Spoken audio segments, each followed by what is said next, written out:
Hi friends, mega DSC 2025 భాగంగా verification సంబంధించి వెళ్ళిన స్టూడెంట్స్ అందరూ కూడా నిరాశ కలిగించాయి. ఎందుకంటే వెరిఫికేషన్ వచ్చే వాళ్ళు కాల్ లెటర్స్ కూడా డౌన్లోడ్ చేసుకోండి మీ వ్యక్తిగత లాగిన్‌లో అన్నారు.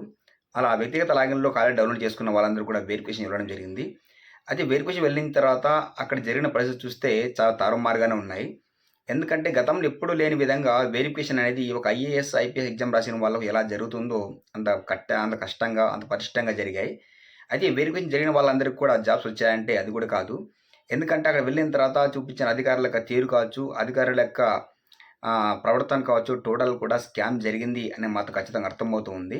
ఎందుకంటే వెరిఫికేషన్ వెళ్ళిన వాళ్ళకు కాల్ లెటర్ డౌన్లోడ్ చేసుకొని వెళ్ళిన తర్వాత అక్కడ వెళ్ళిన తర్వాత వాళ్ళు చెప్పే మాట ఏంటి అంటే, జస్ట్ మీ కాల్ లెటర్ వచ్చినంత మాత్రాన జాబ్ వచ్చినట్టు కాదు.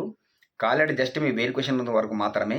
వెరిఫికేషన్‌లో మీకు జాబ్ వచ్చిందా లేదా మేము సెలక్షన్ మళ్ళీ పంపిస్తాము అనే విషయాలు ఏదైతే ఉన్నాయో ఇది స్కామ్ జరిగిందని మాత్రం అర్థమవుతుంది.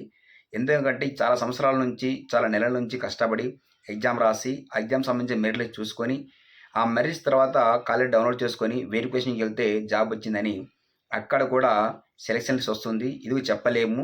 సో మీకు కాలేజ్ వచ్చిన తర్వాత మాత్రాన మీకు జాబ్ వచ్చినట్టు కాదు అని చెప్పడం, ఏదో రిమార్క్ ద్వారా వాళ్ళ రిటర్న్ పంపించడం జరిగింది. అయితే కాల్ లెటర్ సంబంధించి మళ్ళీ వెళ్లి వాళ్ళు ఆ సైట్‌లో చెక్ చేసుకుంటే అది కూడా లేదు. అంటే స్టార్టింగ్‌లో డౌన్‌లోడ్ చేసుకునేటప్పుడు ఉన్న కాల్ లెటర్స్ మళ్ళీ వెరిఫికేషన్‌లో లేకపోవడం, వీళ్ళు మళ్ళీ ఒక సైట్‌లో చెక్ చేసుకుందామంటే లేకపోవడం అనేది ఏదో జరుగుతుందని మాత్రం అర్థమవుతూ ఉంది. అర్థమయింది కూడా. ఎందుకంటే సైట్‌లో ఏది కూడా వాళ్ళు నిక్షిప్తంగా పెట్టలేదు.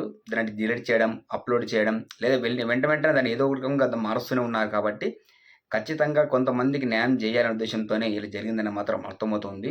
సో, చాలా ఏళ్ల నుంచి కష్టపడిన వాళ్ళకి మాత్రం నిరాశ కలిగించిందని మాత్రం చెప్పాలి.